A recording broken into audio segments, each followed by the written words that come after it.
안녕하세요. 안녕하세요. 미국 주식으로 온 대학이 미준입니다. 제 모습이 잘 보이나요? 그리고 마이크 테스트 중이니까요.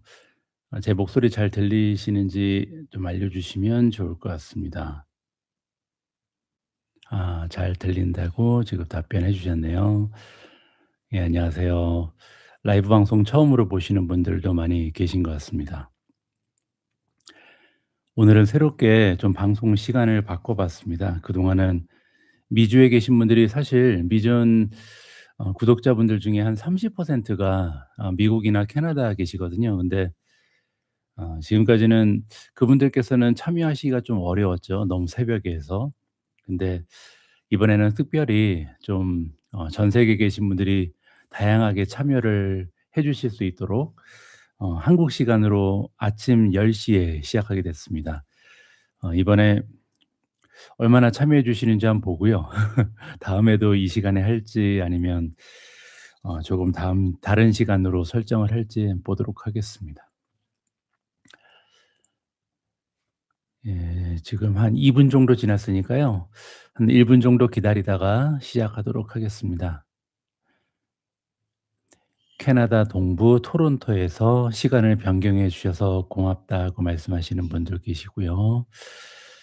미국 동부에서도 오셨고요. 고맙습니다. 미중 커뮤니티가 다른 채널에 비해서 참 글로벌한 것 같습니다. 유럽 쪽에 계신 분들도 굉장히 많고요. 특히 이제 미주 쪽에 30% 넘는 커뮤니티는 우리가 유일한 것 같습니다. 그래서 이렇게 한국어로 진행되는 채널인데 미주에 계신 분들이 30%를 넘어가는 채널은 그 '미준이 독보적이지 않을까.' 일본에 계신 분들 계시고 부산에 계신 분들 계시고요. 좋습니다. 시애틀 중부에 계신 분 텍사스도 계시네요. 제 와이프가 텍사스 참 가고 싶어 하는데 네, 저는 예전에 미국에 1년 동안 살았거든요. 첫 번째 직장을 그 미국의 캔사스 시티라는 데서 잡았기 때문에 미국에 거주를 했었는데 제 와이프는 아직 미국에 못 가 봤습니다. 그래서 나중에 한번 '미국 가서 한번 한 바퀴 돌아야 되는데.'라는 생각을 하고 있습니다. 미중 패밀리 분들 많이 계시니까 미국에 가서 뭐 여러분들하고 만날 기회도 만들고 이러면 좋을 것 같은데요. 워낙 대규모 프로젝트라서 좀 망설여지는 것도 있고요. 계획을 한번 해 봐야겠죠. 예. 그리고 한국은 제가 이제 다가오는 여름에 2026년 여름에 찾아뵙도록 하겠습니다. 한 6월 달이나 7월 달에 계획하고는 있으니까요. 그때는 아마 2026년 하반기 뭐 토픽 선정을 오프라인으로 한번 할 수 있을 것 같습니다. 자, 이제 대부분 다 입장해 주신 것 같습니다. 그러면 본격적으로 미존 올인원 멤버분들 모시고 진행하는 매달 한 번씩 있습니다. 미존 특별 라이브 방송을 시작하도록 하겠습니다. 제가 늘 말씀드리지만 사실 멤버분들만 모시고 이렇게 라이브를 하는 이유는요. 뭐 라이브 방송 이렇게 해 드리면서 멤버분들께 특혜를 드리는 점도 물론 있습니다. 근데 제가 라이브 방송을 참 싫어합니다. 마음에 부담이 많이 되거든요. 근데 멤버분들만 모시고 하면요, 마음이 훨씬 더 편합니다. 왠지 제 아군 같기도 하고 진짜 미존 패밀리라고 제가 부르는데 정말 제 가족, 친구 같은 느낌이 있어서요. 뭐 라이브 방송하다 보면 실수할 수도 있고 뭐 말이 버벅거릴 수도 있고 좀 불편한 환경이잖아요. 근데 그래도 마음이 편합니다. 그냥 편하게 방송 진행해도 여러분들은 다 이해해 주실 것 같고, 그래서 이렇게 한 달에 한 번씩 미존 멤버분들만 모시고 라이브 방송을 진행하고 있습니다. 오늘도 정말 많은 분들께서 좋은 질문, 이번 달에는 좋은 질문이 정말 많았습니다. 근데 그중에서 제가 오늘 답변을 드릴 질문은요. 일단 특정 주식에 대한 전망을 질문하신 부분은 직접적이라서 제가 답변 드리기는 좀 어려울 것 같고요. 그리고 제가 자신 없는 부분, 잘 대답이 제대로 되지 못할 거라 이렇게 생각되면 그 부분에 대한 질문도 좀 배제를 했습니다. 그리고 몇 달 전에 이렇게 라이브 방송에서 이미 답변 드렸던 부분은 이번에는 좀 좋은 질문이다 하더라도 삭제를 했고요. 그래서 최근에 새롭게 미존 멤버십 가입해 주실 분들은요. 예전 라이브 방송도 다 보실 수 있습니다. 그래서 라이브 방송 링크 찾아서 예전 라이브 방송 시청해 보시는 것도 좋을 것 같습니다. 자, 그러면 본격적으로 첫 번째 질문 들어갑니다.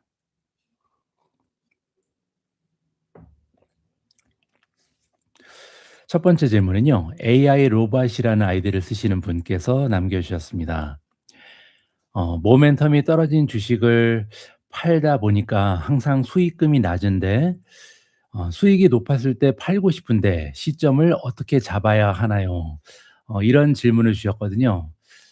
이 질문은 제가 약간의 그 잔소리 같은 얘기를 해야 될 것 같은데요. 여기서 이제 모멘텀이 떨어진 다음에 우리가 주식을 팔면 수익금이 낮다는 의미가요. 매수 시점 대비해서 낮다는 의미인지 아니면 최고점 대비해서 낮다는 의미인지 이거를 이제 우리가 생각해 볼 필요가 있는데요. 모멘텀 투자의 성공 예시를 한번 드리면 저 같은 경우는 이제 보통 이제 주가가 한 100% 정도 오르면 그때 사잖아요. 예를 들어서 뭐 한 1년 전에는 $50 였는데 이게 1년 동안에 열심히 달려서 $100가 됐어요. 그러면 한 100% 올라간 거죠. 그래서 '아, 이 주식은 주식시장에서 인정을 받았다. 성장성에 대해서 펀더멘탈에 대해서 어느 정도 인제 검증을 받았기 때문에 인제 $100 정도 되면 제가 매수를 하죠.' 그러면 $100에 사서 이게 계속 달릴 수가 있겠죠. 물론 인제 기대한 거랑 반대로 가는 경우도 있고 악재가 등장해서 $100에 샀는데 막 $80, $70로 떨어지면 이제 손절을 해야겠죠. 근데 이제 아마 반 이상은 이제 $100에 샀어도 모멘텀이 좋아지면서 계속 달릴 겁니다. 지금까지 선정했던 종목은 대부분 다 떨어질 확률보다는 올라갈 확률이 높았죠. 그래서 올라간다고 가정을 하면 $100에 매수를 했어도 뭐 6 개월, 1 년, 2년 동안 이제 $100가 $200가 되고 250이 되고 $300까지 다 갔다고 생각을 해 보죠. 근데 인제 $300를 돌파한 다음에 갑자기 악재가 생긴다든지 새로운 경쟁사가 생긴다든지 어떤 이유라든지 와서 인제 $300에서 이제 하락을 시작하는 거예요. 그럼 이제 $300가 떨어지기 시작하겠죠. 10% 떨어지고 한 20% 떨어지면 이게 240 까지 가잖아요. 저는 보통 이제 한 50일 이평선 정도가 깨지고 나서 매도를 하기 때문에 최소한 한 20%는 떨어지고 매도를 합니다. 그러면 가정을 해 보죠. 300을 찍었던 주식이 240 까지 떨어졌을 때 매도를 한다. 그래서 지금 질문 주신 분은요. 300에 못 팔고 240에 파는 게 아까운 거잖아요. 어 근데 저는 이건 욕심이라고 생각을 합니다. 왜냐면 모멘텀 투자를 하지 않았다면요. 우리가 $100에 살 수도 없었죠. $50가 $100까지 올라갔을 때 못 샀을 거 아니에요. 이미 100% 올라갔으니까. 그게 첫 번째 이유고요. 그리고 $100에 샀다고 해도 이게 $100에서 20% 올라가면서 120이 되고 50% 올라가서 150이 됐을 때 과연 팔지 않고 계속 가지고 있을 수 있을까? 저는 이게 좀 우리가 생각해 봐야 되는 질문이라고 생각합니다. 그래서 모멘텀 투자를 했기 때문에 우리가 20% 30% 50% 올라갔을 때 팔지 않고 계속 들고 있는 거잖아요. 그래서 들고 있었으니까 이게 $100에 산 게 200을 넘어서 300까지 갈 수 있었습니다. 그렇기 때문에 300에서 떨어진 건 그렇게 중요한 게 아니거든요. 결국 240에 팔았어도 이거는요. 최고점 대비해서 20% 30% 떨어졌을 때 팔았으니까 아깝다. 이렇게 생각하는 게 아니고요. 100에 샀는데 $100에 산 거를 240에 팔았으니까 2.4배 올라간 다음에 판 거잖아요. 이렇게 생각하는 게 모멘텀 투자자의 마음 자세다라고 생각을 합니다. 모멘텀 투자를 하는 이유는요. 우리가 10% 20% 정도의 수익을 내고 팔기 위해서 하는 게 아니라 최소한 2 배, 3 배, 4배 이렇게 뭐 엔비디아처럼 16배 이렇게 올라간 다음에 팔기 위해서 모멘텀 투자를 하는 거거든요. 그렇기 때문에 뭐 최고점 대비해서 20% 30% 손해 본 걸 가지고 아쉬워해서는 모멘텀 투자를 할 수 없다라고 저는 생각을 합니다. 이 부분 한 번 더 곰곰이 생각을 해 보시면 좋을 것 같습니다. 예. 다음 질문은 이분은 굉장히 오랫동안 미중과 함께 해 주시는 분입니다. 핫뚜 님께서 남겨 주신 질문입니다. 톱니는 2026 년에 변동성이 높고 마이너스 20% 베어 마켓 스타일의 조정을 받을 수 있지만 연말에는 YTD 수익률이 플러스로 전환될 거라고 본다는 CNBC 인터뷰를 봤습니다. 그렇다면 현금을 많이 들고 있어야 할 것 같은데 미주 님은 톱니 메시지를 어떻게 보시는지, 그리고 2026 년을 어떻게 대응할 것인지 궁금하여 여쭤봅니다. 예, 이렇게 질문을 남겨 주셨습니다. 톱니 같은 경우는 뭐 저도 그 톱니가 운영하는 멤버십에 가입을 해 놨습니다. 그래서 이분이 얘기하는 그 인터뷰 같은 건 다 보고 있고요. 음. 뭐 여담이긴 한데 톱니 멤버십이 너무 비쌉니다. 몇백만 원이거든요. 그래서 제가 가입해 놓은 멤버십이 한 10개 정도 되는데 그중에서 톱니 멤버십이 나머지 멤버십 다 합친 것보다 더 비쌉니다. 그래서 일반인들은 가입하기가 좀 어려운 금액이고요. 자, 어쨌든 톱니가 유능한 건 맞죠. 지금까지 뭐 예측한 거에서 많은 부분이 맞아떨어졌고요. 하지만 톱니 역시도 가장 중요한 것은 자신의 비즈니스잖아요. 자신의 비즈니스가 잘 되는 쪽으로 항상 이야기를 하겠죠. 톱니는 운영하고 있는 ETF도 있고 또 주식 서비스도 하고 있기 때문에 주식 조언 서비스도 하잖아요. 자문 서비스. 그래서 톱니의 말을 무작정 믿으면 안 되겠죠. 그 역시도 자신의 이익이 가장 중요한 사람이라는 걸 좀 감안을 해야 될 것 같고요. 하지만 그럼에도 불구하고 2026 년에 좀 주의할 필요는 있습니다. 왜냐하면 미국은 4 년에 한 번씩 대통령 선거를 하잖아요. 그런데 이 4 년을 주기로 보면요. 징크스가 하나 있습니다. 보통 임기 2년 차에 가장 성적이 좋지 않거든요. 그래서 뭐 과거에 보셔도 마찬가지입니다. 트럼프 1기 때도 2년 차가 굉장히 좋지가 않았고요. 그리고 바이든 대통령 때도 2년 차가 2022 년이잖아요. 그래서 2022 년에 굉장히 좋지가 않았죠. 그래서 지금 되돌아보면 2018 년도 좋지가 않았고 2022 년도 좋지가 않았고 이제 2026 년도 사실 대통령 2년 차이기 때문에 성적이 좀 좋지 않을 가능성이 있습니다. 뭐 역사는 계속 반복되니까요. 그런데 인제 한 가지 변수가 있는데 그건 뭐냐면 금리 인하잖아요. 우리가 연준에 맞서면 확률이 떨어집니다. 그래서 연준이 만약에 지금 점도표에는 연준이 금리 인하를 딱 한 번 한다고 나와 있는데 이게 한 번이 아니라 두 번으로 바뀌고 세 번으로 바뀌면요. 그거는 이제 상승장이 유지될 수밖에 없는 조건이 되겠죠. 그래서 과연 금리 인하가 지금 계획한 것처럼 한 번에 끝날 것인가? 그 얘기는 이제 어 장기간 지속됐던 금리 인하가 멈추는 거잖아요. 그렇게 되면 이제 주가의 수익률이 좋지 않을 가능성도 있죠. 근데 인제 그러게 되기 위해서는 이제 트럼프 관세의 영향이 본격화돼야 될 것 같고요. 또 인플레이션이 지금 떨어지는 모습이 보이는데 얼마 전에 인플레이션 잡히는 모습이 보였잖아요. 이게 재상승해야겠죠. 그러면서 금리 인하가 인제 사이클이 중단되거나 아니면 뭐 최악의 경우에는 금리가 올라가게 되면 그거는 이제 100% 베어 마켓이 오겠죠. 근데 그게 아니라면 만약에 금리 인하가 지속적으로 나타날 수 있는 경제 환경이 조성이 된다면 결국은 어 계속 좀 그 주식이 달릴 수 있는 여건이 마련이 됩니다. 그래서 지금 중요한 것은요. 거시적인 경제 상황에 따라서 우리 현금 비중을 조절하는 게 좋지 않을까. 저는 보통 이제 한 20% 정도 가지고 있는 게 마음이 편하다고 말씀드렸잖아요. 근데 최근에는 20%를 조금 더 올려 볼까 하는 생각도 듭니다. 왜냐하면 가지고 있는 이 자산이 좀 늘기 시작했고 그래서 지금 주식시장에 넣어 놓은 자금이 좀 많잖아요. 그래서 20%가 조금 약하다는 생각도 하고 있고 또 제가 인제 한 해 한 해 나이가 먹어가잖아요.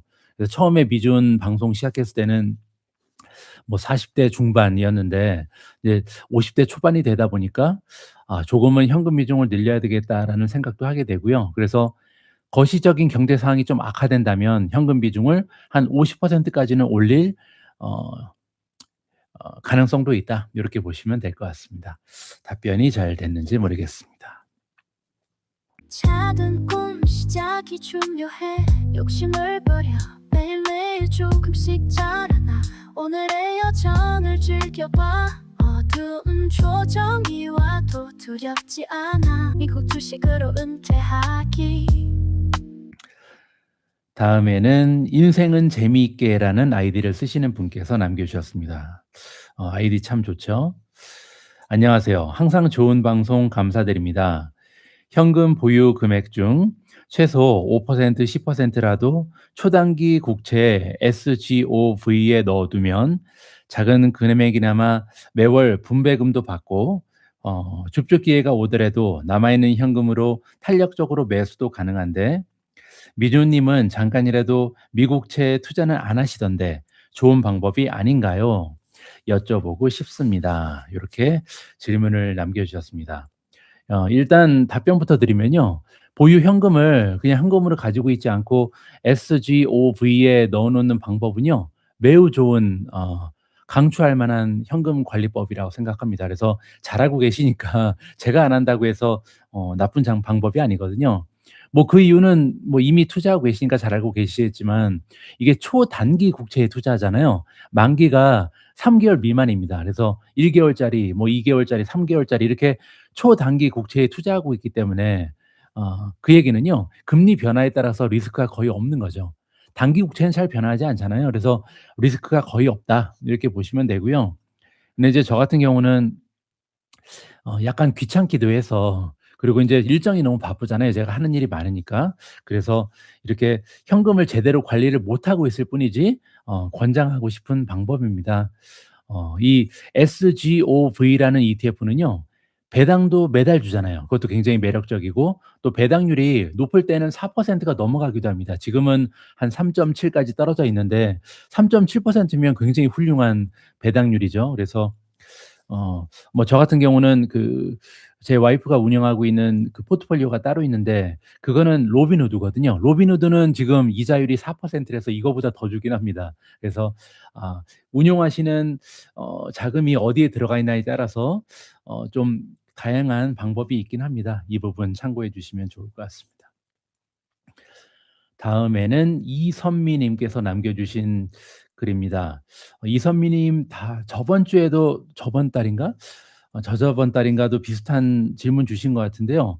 직장인이라서 겨우 미존 유튜브와 팬딩의 글만 보면서 미국 주식을 하고 있습니다. 제공해 주시는 자료는 충분합니다. 다만 제 이해력이 딸린답니다. AI 용어도 너무 어렵습니다. 그래서 주식 기초 공부와 더불어서 교재도 있으면 좋겠습니다. 언제 온라인 강의를 오픈해 주시렵니까?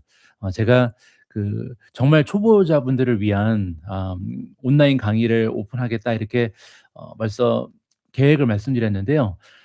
빠르면 2026년 2월이고요. 그리고 아무리 늦어도 3월 달에는 시작할 예정입니다. 그리고 이 강의는 정말로 미국 주식 초보 투자자분들을 위한 것이다라고 말씀드릴 수 있고요. 사실 최근에는 미국 주식 강의하시는 분들이 정말 많잖아요.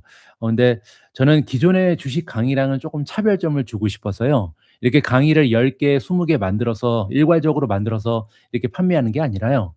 한 12주 정도 그 기간 동안 매주 영상을 1 개씩 올려 드릴 예정입니다. 강의 영상 올려 드리고요. 그것뿐만 아니라 라이브 방송 여러분들 참 좋아하셔서 매주 라이브 방송도 한 편씩 보내드릴 예정이 있습니다. 그래서 우리가 지금 하고 있는 것처럼 함께 공부하고 소통하는 방식으로 초보자분들을 위한 온라인 강의를 예정하고 있다. 이렇게 미리 좀 말씀을 드립니다. 조금만 더 기다려 주시면 좋겠습니다.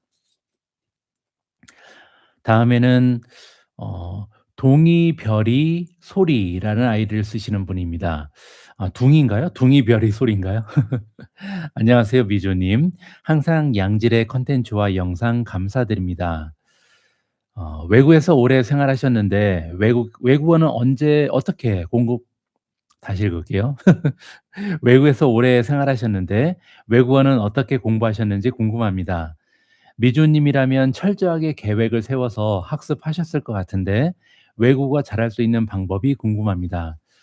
이번 달에는 다행히 이렇게 주식 외에 질문을 남겨 주신 분이 계셔서요. 질문하면서 이게 준비하면서 기분이 좋았습니다. 우리가 뭐 돈 버는 것도 중요하지만 인생 전반적인 얘기도 여러분들하고 하고 싶거든요. 어 저한테는 굉장히 좀 가까우신 분들이 여러분들이라서 여러분들 중에 혹시 외국어, 특히 이제 영어 같은 경우에는 '잘하고 싶다.'라는 생각을 가지고 계신 분들이 있을 겁니다. 저 같은 경우는 사실 학력고사 세대거든요. 근데 학력고사 세대는요, 문법 위주로 공부를 해서 대학 입학하고 나서도요, 영어를 한마디도 못하는 경우가 많았습니다. 저 같은 경우도 마찬가지고요. 그래서 뭐 대학 다닐 때도 외국인하고 이렇게 마주치면 그냥 한마디도 못한 게 사실이거든요. 이제 그러다가 1997 년에 제가 대학교 3 학년이었는데요. 그때 IMF가 터졌습니다. 그리고 인제 IMF 터지면서 한국 내에서는 취업이 어려워졌잖아요. 그래서 4 학년 선배들 보니까 취업 못하고 쩔쩔매더라고요. 그래서 인제 저는 '외국에서 직장을 잡아야겠다.'라는 생각을 하게 돼서 그때부터 대학교 3 학년 때부터 영어 공부에 정말 매진을 했거든요. 굉장히 열심히 했습니다. 하루에 영어 공부만 10 시간 이상을 했는데, 근데 문제는요, 매일 영어 회화 학원 가서 2 시간 이상 수강을 하고 CNBC 뉴스도 1 시간 이상 보고 미국 드라마도 하루에 몇 시간씩 시청하고 막 이랬는데 효과가 없더라고요. 토익 점수는 계속 올라가는데 토익 점수 만점 받는다고 이렇게 영어가 되는 게 아니더라고요. 그래서 이렇게 2년 정도 헤매다가 결국에 중요한 사실 하나를 발견했습니다. 그래서 인제 제 영어 실력이 갑자기 는 결정적인 계기가 있었는데요. 그게 뭐냐면, 읽어서 이해가 되지 않는 영어는요, 절대 들어서도 이해가 되지 않는다는 사실입니다. 굉장히 간단하죠. 읽어서 이해가 안 되면 들어서도 이해가 안 된다. 상식이잖아요. 당연한 얘기죠. 근데 이제 이거를 쪼끔 더 이렇게 이론적으로 설명을 드리면요. 여러분들 이제 원어민이라고 부르는 미국인, 영국인이 있잖아요. 이 미국 사람들하고 영국 사람들이 평균적으로 말하는 속도가요, 분당 120 단어에서 150 단어 정도를 말한다고 합니다. 그 얘기는 뭐냐면, 이렇게 원어민이 말하는 걸 듣고 이해를 하기 위해서는요, 이거보다 더 빨리 읽고 해석을 할 수 있어야 되죠. 다시 한번 말씀드릴게요. 원어민이 말하는 속도가 분당 120 단어에서 150 단어잖아요. 그러면 이 속도 이상으로 영어 문장을 읽고 해석할 수 없으면 같은 내용의 문장을 들어도 절대 이해할 수 없습니다. 들리지 않으면 말도 할 수 없죠. 그래서 들어야 말이 가능하니까 이 회화를 하기 위해서는, 그러니까 미국 사람, 영국 사람하고 대화를 하기 위해서는요, 듣는 능력이 있어야 말을 할 수 있잖아요. 그래서 빨리 읽지 못하면 절대 들을 수 없고 들을 수 없기 때문에 말도 못합니다. 그래서 이 사실을 깨닫고 나서 저는요, 다른 거 다 접고 무조건 읽기 시작했습니다. 그래서 영어로 된 책을 끊임없이 읽기 시작했는데요. 이때 이제 한 가지 추가적인 팁을 드리자면, 중요한 게 뭐냐면, 이 하나의 책을 선정해서 최소 한 10번 이상 읽는 게 가장 중요합니다.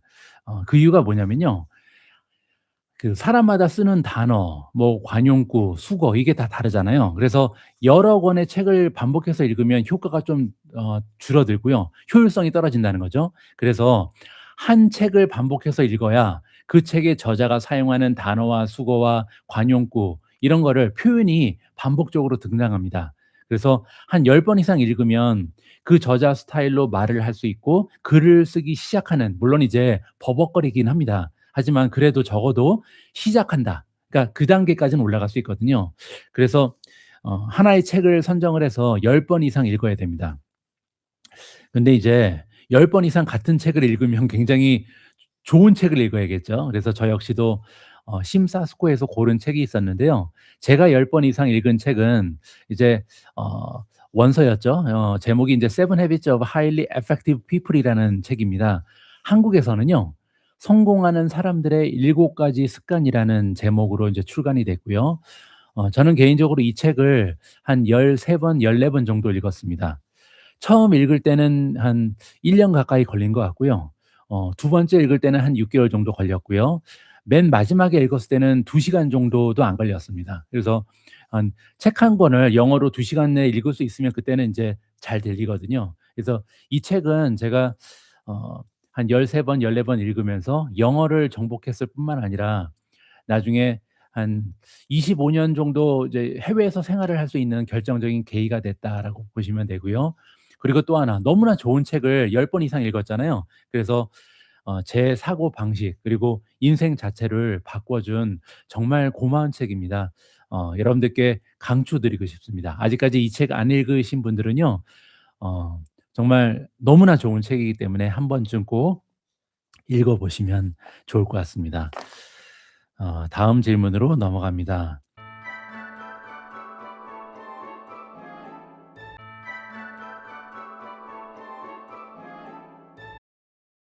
이번에는 예쁜 토끼라는 아이디를 쓰시는 분께서 남겨 주신 글입니다.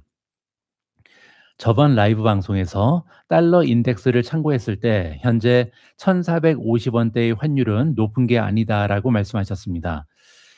저도 몹시 공감하고 있으며 원화를 가만히 가지고 있기보다는 자산으로 전환해야 한다고 생각합니다. 그런 의미에서 원화의 비중을 최소화, 그러니까 생활비를 제외한 나머지를 모두 달러로 환전하려고 하는데 미주님의 고견을 듣고 싶습니다. 이게 좀 예민한 질문이죠. 그래서 이런 질문에 대한 답변을 드리다가 이제 매국노라는 말이 나오는데요. 그래도 제가 아까 말씀드린 것처럼 여러분들은 제가 무슨 얘기를 해도 욕하지 않을 거라고 생각을 하면서 믿고 한번 말씀드리겠습니다. 개인적인 의견이니까요.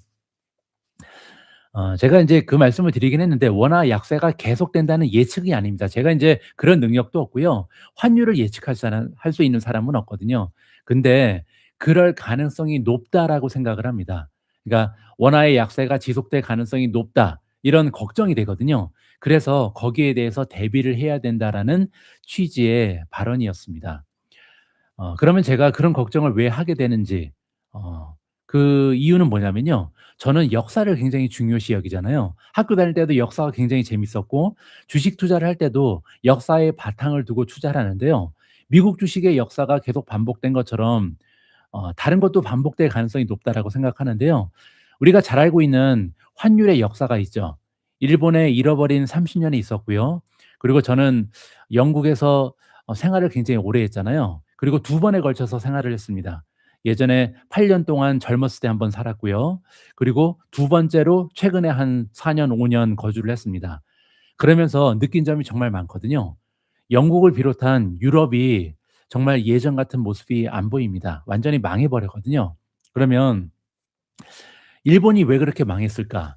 그리고 영국은 왜 이렇게 망했을까?' 이걸 좀 우리가 살펴볼 필요가 있는데 공통점이 하나 있습니다. 그게 뭐냐면요. 생산 연령 인구가 감소했거든요. 그러니까 일을 할 수 있는 인구가 감소했다는 얘기입니다. 어 그래서 그것 때문에 제가 지금 걱정하는 거고요. 지금 영국이라든지 아니면 유럽이 얼마나 좀 어려운 상황이냐면요. 저희가 이제 4달 전에 말레이시아로 이사를 왔잖아요. 말레이시아에 이사 와서 한 가지 굉장히 좋은 점이 뭐냐면 저희 아들이 어리잖아요. 제 아이들이 지금 아직까지는 초등학교 6 학년, 중학교 2 학년인데 물건을 아직 잘 잃어버립니다. 특히 인제 수영하면서 물병 있잖아요. 이 물병이라든지 아니면 뭐 여러 가지 사용하는 그 도구 같은 게 있는데 이런 거를 좀 잘 까먹고 놓고 오잖아요. 학교에 놓고 오고 아니면 수영장에 놓고 오고. 근데 말레이시아 와서는요. 이걸 놓고 와도 그 로스트 앤 파운드에 가면 다 있습니다. 잃어버린 물건 이렇게 모아 놓는 데 있잖아요. 누군가가 이걸 주워서 거기에다 갖다 놓는 거죠. 근데 영국에 있을 때는요. 한번 잃어버리면 끝입니다. 이 공공장소에 뭐를 놓고 오면요. 몇 시간 있다 가면 없어집니다. 다 가져가거든요. 그 정도로 영국의 경제가 좋지가 않았습니다. 그래서 그러면 이렇게 왜 영국이 못 살게 됐고 일본이 왜 이렇게 못 살게 됐을까? 그건 결국 생산할 수 있는 인구가 없기 때문이거든요. 생산을 해야 잘 살잖아요. 그러니까 대한민국이 지금 가장 걱정되는 부분이 그거죠. 인구가 계속 감소하고 있는데 결정적으로 2025년 올해 대한민국 역사상 처음으로 생산할 수 있는 연령의 인구가 감소했습니다. 그리고 이거는 시작에 불과하잖아요. 그래서 이렇게 시작에 불과하기 때문에 앞으로 오히려 더 악화될 가능성이 높죠. 한 국가의 통화 가치는요. 그 나라의 경제력 그리고 경쟁력을 대변합니다. 그래서 한국이란 나라의 경제력이 약화되고 지금 세계 10 위잖아요. 12에서 9위, 8위 이렇게 올라가야 되는데 만약에 11위, 12위, 13위 이렇게 떨어지게 되면 결국은 화폐 가치도 떨어지겠죠. 그리고 지금 현재 우리가 맞이하고 있는 세상의 변화를 보면요. 인공지능이 지금 가장 중요한 세상의 변화잖아요. 인공지능 혁명은 결국 미국 기업들이 주도를 하고 있습니다. 그러니까 미국이 계속해서 좋아질 가능성이 높잖아요. 게다가 미국이란 나라는요. 지금까지는 생산을 하는 국가가 아니었고 소비만 하는 국가였습니다. 근데 소비력만 가지고도 이렇게 잘 살았잖아요. 근데 문제는 이제는 생산까지도 독차지하려고 그러죠. 그리고 저는 이 상황이 너무나 무섭습니다. 왜냐하면 미국은 지금까지 계속 생산을 하지 않았는데 왜 갑자기 생산을 하려고 노력하는가? 저는 그 답을 인공지능에서 찾거든요. 이제는 더 이상 인건비가 중요하지 않습니다. 왜냐하면 로봇이라든지 인공지능이 생산을 하는 시대가 시작되잖아요.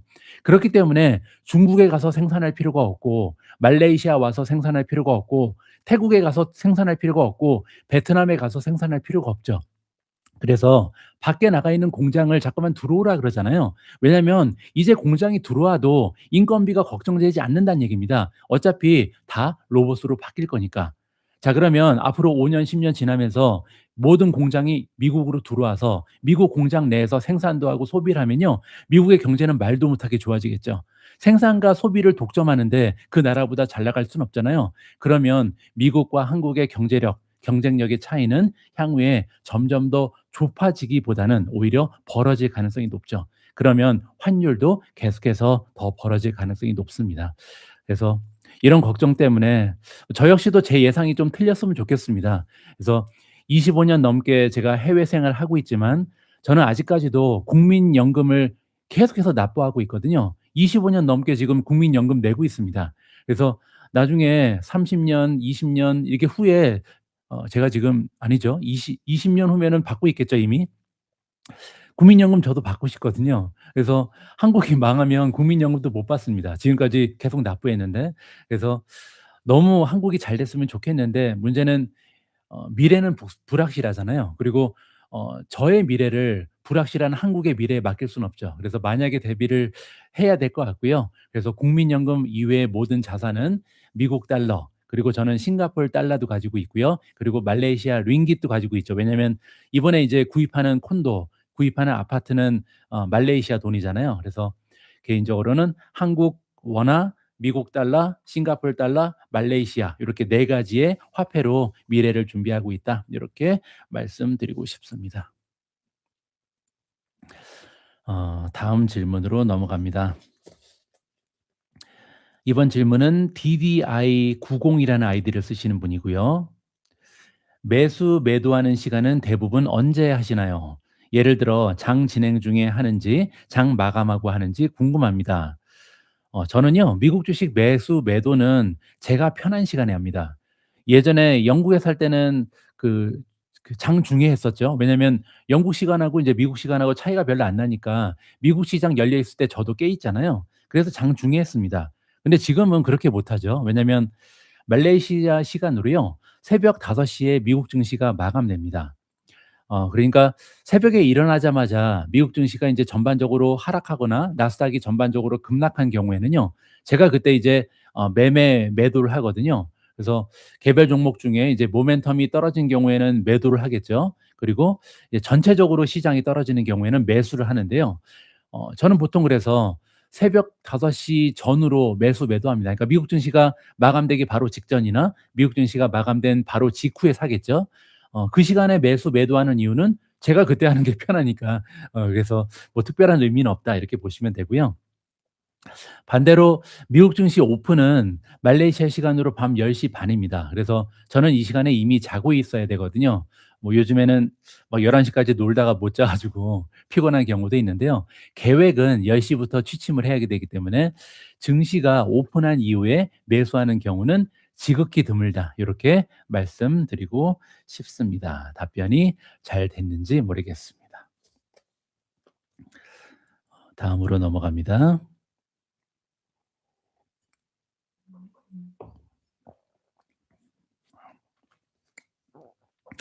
이번에는 미소천사 보아라는 아이디를 쓰시는 분께서 남겨주신 글입니다. 가수 보아님은 아니시겠죠? 미소천사 보아님. 팬딩과 유튜브 항상 잘 보고 있습니다. 다름이 아니라 너무 궁금한 질문이 있습니다. 저는 지금 미주님 덕분에 개별 종목 수익률이 매우 좋습니다. 하지만 장기간 TQQQ는 이제 QQQ의 3배 레버리지를 쓰는 ETF죠. TQQQ에 몰빵해서 수익을 많이 봤다는 글들이 요즘에 제법 보입니다. 실제로 최근 10년간 TQQQ 연간 수익률이 약 38%인 것으로 알고 있습니다. 물론 변동성도 매우 크고 주가가 횡보 시 손해보는 구조는 대략 알고 있습니다. 하지만 변동성을 감수할 각오하고 미국 주식 시장, 특히 기술주의 장기 우상향에 베팅한다면 지수 레버리지 ETF가 개별 종목보다는 망할 위험도 적고 수익률도 높고 따로 리밸런싱이나 개별 종목 공부도 안 해도 되니 더 좋은 것 아닌가 하는 생각이 듭니다. 미주님께서는 어떻게 생각하시는지 짧게라도 의견을 부탁드립니다. 감사합니다. 글쎄요. 자신 있으신지 모르겠습니다. 이게 3배 레버리지잖아요.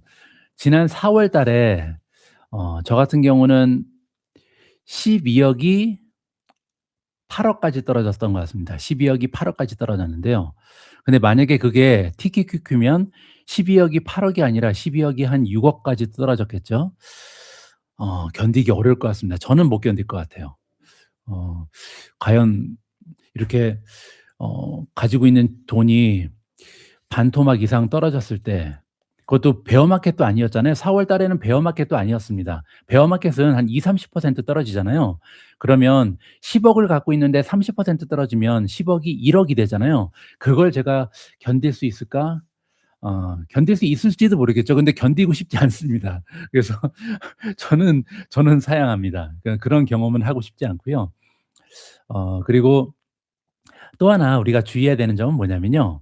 수익률은 그 매수 시점에 따라서 달라질 수 있잖아요. 그래서 지금 어떤 예를 들어 주셨냐면 10년 전에 매수했다면 TQQQ의 그 연간 수익률이 38%에 육박하는 건 맞죠. 근데 10년 전이 아니고요. 5년 전에 매수했다면 연수익률이요 20%가 안 됩니다. 미중 포트폴리오보다 못하죠. 그리고 그 반도체 ETF 있잖아요. SMH. SMH는 오히려 5년 전에 매수했으면요. 연수익률이 27%입니다. 그러니까 반도체 ETF보다도, 그러니까 레버리지를 쓰지 않는 반도체 ETF에 비해서 TQQQ는 수익률이 낮습니다. 그리고 또 하나 제가 늘 강조드리는 게 있잖아요. 투자는 결과가 아니라 과정이 더 중요합니다. 예전에 이제 우리가 학창 생활을 좀 되돌아보면 여러분들 학창 생활 다시 하고 싶으시죠? 저도 너무나 그리운 그 시절이 학창 생활인데요. 이게 12 년이잖아요, 대학교 빼고. 그러니까 초, 중, 고 합쳐서 12 년을 우리가 인제 학교를 다니는데 그 시간 동안의 경험이 더 중요하지 대학에 합격하는 그 한순간이 더 중요한 게 아니잖아요. 그거랑 똑같다고 봅니다, 저는. 그래서 투자의 결과는 마지막 한순간에 불과하지만 과정은 최소 여러분들의 나이에 따라서 10 년이 될 수도 있고 20 년이 될 수도 있고 길게는 50 년이 될 수도 있잖아요. 여러분들이 20 년이면 20 대면.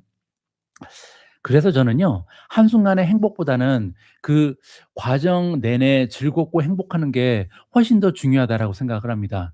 그래서 뭐 가령 예를 들어서 투자하고 있는 기업이 3 개월에 한 번씩 어닝 발표하잖아요. 여러분들 어닝 발표할 때 느낌 어떠신지 모르겠습니다. 저 같은 경우는 그 너무나 스릴감 넘치고 뭐 물론 좌절감이 넘칠 때도 있고요. 그리고 때로는 너무나 짜릿하고 성취감도 느껴지잖아요. 이렇게 이 스릴감과 짜릿함, 성취감이 느껴지는 게 어닝 결과인데 우리가 만약에 그 10개 종목을 가지고 있으면 3 개월에 한 번씩 10번 그럴 수 있죠. 그리고 20개 종목에 투자하면 거의 20 번을 그럴 수 있는데요. 이렇게 멋진 경험을, 이렇게 인생에서 가장 재밌는 이 경험을 포기할 필요가 있을까? ETF 투자하면서. 저는 이렇게 생각합니다.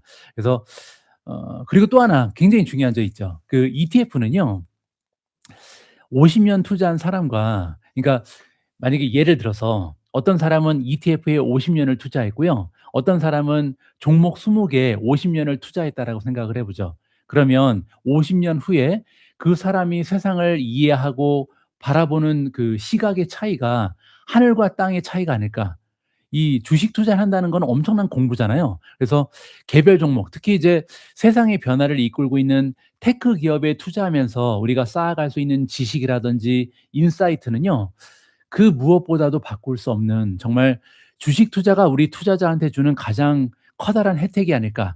수익률보다 오히려 더 중요한 게 저는 이거라고 봅니다. 세상을 바라보는 능력, 세상을 바라보는 그 인사이트. 이게 주식 투자에서 얻을 수 있는 가장 중요한 하나의 혜택이 아닐까라고 보고요. 그래서 저는 나이가 젊은 투자자일수록 ETF에 투자하면 안 되고요. 여러 개의 종목에 투자하면서 자신을 지속적으로 업그레이드할 수 있어야 된다라고 생각합니다. 저는 그 미준이라는 유튜브 채널 운영하면서 물론 이제 자산도 많이 늘었습니다. 투자하면서 정말 수익률도 좋았잖아요, 지난 3 년간. 그래서 자산이 많이 는 것도 좋았지만 가장 큰 제가 미준한테 얻은 혜택은요, 정말 5년 전에 저랑 생각 비교하면 말도 못하게 똑똑해졌거든요. 이게 가장 커다란 주식 투자가 가져다 주는 메리트라고 생각합니다. 그래서 ETF에 투자하면 이걸 못 누리죠. 그래서 그 점도 우리가 꼭 감안하면서 '개별 투자를 했으면 좋겠다.'라고 개인적으로 생각하고 있습니다.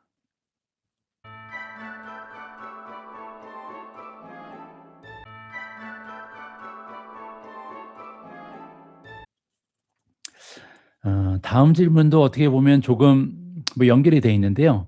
이번에는 순이라는 아이디를 쓰시는 분께서 남겨 주신 글입니다. SONI고요. 미주 님의 포트폴리오는 기술주 섹터에 집중되어 있는데 섹터 로테이션이 나오면 한동안 포트의 수익률이 감소하게 될 위험성이 있어 보입니다. 저는 은퇴가 가까운 50대 중반이라 미주 님의 포트를 따라가기에는 변동성에 대한 걱정이 많습니다. 미주님의 해칭 수단은 무엇인지, 그리고 미주님의 포트폴리오의 변동성은, 즉 베타 값은 S&P 500 지수 대비해서 얼마 수준인지 궁금합니다. 굉장히 수준 높은 질문을 해 주셨습니다. 근데 뭐 저는 사실 해칭을 별도로 하는 스타일은 아니잖아요. 뭐 아까 말씀드린 것처럼 저도 투자 자금이 계속 좀 많아지면서, 그리고 나이가 한 해 두 해 이제 먹어가면서 해칭을 좀 늘려야겠다는 생각을 합니다. 지금으로서는 현금 비중 확보가 유일한 해칭이고요. 나중에는 금도 조금 포함시킬 예정이고요.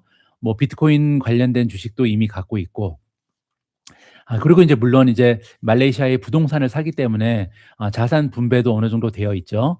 그리고 싱가포르에 회사를 운영하면서 회사 안에 들어가 있는 자산도 있고요. 어쨌든 이런 식으로 좀 해칭이 나름대로 되어 있다라고 생각을 합니다. 그리고 이제 미준 포트폴리오의 베타 지수는요, 제가 정확하게 계산해 본 적은 없습니다. 근데 잘 알고 계신 것처럼 제 목표, 그러니까 목표 베타 지수는 2.0 이죠. 왜냐하면 이 베타 지수라는 것은 S&P 500의 변동성이 1 이면, 만약에 베타 지수가 1.5면 S&P 500이 10% 올라갈 때 15% 올라가고요. S&P 500이 10% 떨어졌을 때 15% 떨어지는 게 베타 지수거든요. 그래서 제가 목표로 하는 거는 2.0입니다. S&P 500보다 2배 정도 수익률을 더 내겠다는 게 제가 가지고 있는 목표잖아요. 그래서 미존 포트폴리오의 변동성은 의도적으로 기획된 것이다. 이렇게 2.0이라는 높은 변동성을 갖기 위해서는 태그주에 집중 투자하는 방법밖에 없죠. 물론 이제 레버리지 2배 쓰는 ETF에 투자할 수도 있는데요. 차이점이 하나 있잖아요. 왜냐하면 저는 모멘텀을 따라서 개별 종목을 계속 교체하잖아요. 비중도 조절을 하고. 그래서 레버리지 2배짜리 ETF보다는 이렇게 제가 2.0이라는 변동성을 가지고 투자하는 게 훨씬 더 안전하다라고 개인적으로 판단합니다. 만약에 가지고 있는 종목이 다 모멘텀이 떨어지면 다 팔고 없겠죠. 그러니까 오히려 저는 안전하다라고 생각을 하고요. 베타 지수가 2.0이라면 예를 들어서 1,000만 원을 투자하면 S&P 500이 20% 오르면 1,200만 원이잖아요. 근데 저는 40% 오르겠죠. 그래서 1,400만 원 이상 갖고 있는 게 목표고요. 물론 이제 떨어질 때도 마찬가지입니다. S&P 500이 10% 떨어지면 인제 1,200만 원이 1,080만 원이 될 거 아니에요, 올라갔다 떨어지니까. 근데 20% 떨어지겠죠. 만약에 S&P 500이 10% 떨어지면. 그러면 1,400까지 올라갔던 돈이 1,120만 원까지 떨어지겠죠. 근데 이렇게 올라갈 때 많이 올라가고 떨어질 때 더 많이 떨어지고, 올라갈 때 더 많이 올라가고 떨어질 때 더 많이 떨어지고, 근데 이 기울기는 더 길 거 아니에요. 더 높겠죠, 기울기가. 그러니까 결국 중요한 것은요. 미국 증시가 우상향해야 됩니다. 과거에 50 년, 100 년, 200년 계속 우상향했잖아요. 그래서 이런 역사가 반복되면 결국은 베타 지수가 높은 제 포트폴리오가 S&P 500 보다 2배 이상 많은 수익률을 얻을 수 있을 것이다. 이런 기대감을 가지고 있는 거고요. 만약에 운이 정말 없어서 앞으로 10 년, 20년 동안 S&P 500이 우하향한다. 그러면 이 전략은 실패할 수밖에 없겠죠. 어 근데 물론 이제 S&P 500이 우하향하기 위해서는 여러 가지 거시적인 문제가 발생할 거고요. 그때는 우리가 아마 '눈치를 챌 수 있지 않을까.' 저는 이렇게 생각합니다. 그 부분에 대해서는 계속해서 시장을 따라가면서 공부를 할 수밖에 없다. 요렇게 보시면 될 것 같고요. 자, 다음 질문으로 넘어갑니다. 늘솔길이라는 예쁜 아이디를 쓰시는 분께서 남겨 주셨는데요. 어 "늘 감사히 듣고 있는 20대 구독자입니다." 20대 구독자라 그러시면 저는 항상 기분이 좋더라고요. "저의 투자 기간은 미주님보다 훨씬 깁니다." 물론입니다. 한 50년 이상 하셔야겠죠, 투자를. "미주님이 목표 금액을 달성하셔서 더 이상 하지 않으시면 혼자 잘 헤쳐나갈 수 있을지 고민입니다. 그래서 요즘은 미주님의 인사이트를 읽기 전에 기사만 읽고 제가 스스로 생각한 뒤 미주님의 인사이트와 비교해 보는 연습을 하고 있습니다. 물론 아직까지 많이 부족합니다. 활동하시는 동안 많은 도움 받아서 나중에는 저 스스로도 현명하게 결정할 수 있는 투자자가 되고 싶습니다. 저를 이끌어 주시는 훌륭한 멘토이자 길잡이가 되어 주셔서 감사합니다." 이렇게 감동적인 글을 읽을 때마다 제가 살맛이 납니다. 그래서 저도 인제 동기부여가 필요하잖아요. 이렇게 동기부여를 해 주시는 분들이 계시기 때문에 제가 미준 멤버십도 열심히 할 수 있고 미준 유튜브도 운영을 하는 것 같습니다. 2개 질문해 주셨는데요. 이게 형평성이 안 맞기 때문에 첫 번째 질문은 통과를 하고요. 두 번째 질문만 좀 답을 드리죠. 시장이 전체적으로 하락할 때 매수 타이밍을 잡으시는데 차트 기준으로 몇 퍼센트 포인트에서 1차 매수, 몇 퍼센트 포인트에서 2차 매수 등 이렇게 명확한 포인트가 있으시잖아요. 그 포인트는 어떻게 설정하시는지 궁금합니다. 이전 지지선, 저항선이 많아서 그중에 무엇으로 해야 할지 잘 모르겠습니다라는 기술적 분석에 대한 답변을 요구하셨습니다. 미존 멤버십도 그렇고요. 여러분들 저랑 오랫동안 투자하신 분들은 아실 텐데요. 저도 기술적 분석 시작한 지는 지금 1년 정도 됐나요? 1년 조금 더 넘었나? 저도 아직은 멀었습니다. 계속 공부를 해야 되고요. 근데 인제 공부를 열심히 하다 보면 많이 늡니다. 그래서 경험 계속하면서 공부하시면 미국 주식 투자 별거 아니니까요. 너무 걱정 안 하셔도 됩니다. 나중에 저 없어도 충분히 혼자서 잘 해내실 겁니다. 일단 답변 드리면요. 저는 보통 20일 이평선을 한번 믿어 보죠. 그 얘기는 20일 이평선에서 반등할 것이다 이렇게 한번 기대하는 겁니다. 그래서 20일 이평선 근처까지 떨어졌을 때 첫 번째 소량으로 좀 매수하죠. 그리고 두 번째 매수는 잘 알고 계시겠지만 50일 이평선에서 합니다. 그때는 좀 기대를 많이 하죠. 50일 이평선은 견뎌 주겠지 이렇게 기대를 하면서 보통 보유 현금의 한 반 정도는 여기에서 다 써 버리는 것 같습니다. 그래서 때때로 이제 상황에 따라서 그 이상 매수하는 경우도 있고요. 근데 이제 만에 하나 50일 이평선까지 뚫리면 옛날에 4월 달에 그랬죠. 50일 이평선까지 뚫리고 그러면 이제 200 일까지는 잘 안 기다리고요. 전저점하고 인제 전고점이 만들어 준 수평 지지선이 있습니다. 예전에 한번 떨어지다가 반등한 지점이 있으면 그때 이제 3차 매수를 하죠. 근데 이렇게 공격적이잖아요. 20 일, 50일 그리고 전에 전고점이나 전저점 여기에서 세 번째로 매수를 하면서 이렇게 좀 반등을 기대할 수 있기 위해서는 전제 조건이 있는데요. 그게 뭐냐면 매크로의 상황을 봐야 됩니다. 근데 매크로 상황을 봤을 때 베어 마켓에 빠져들 확률이 적다는 확신이 있어야겠죠. 그리고 베어 마켓에 빠질 확률이 적다는 얘기는요. 적어도 금리가 떨어지는 상황이다.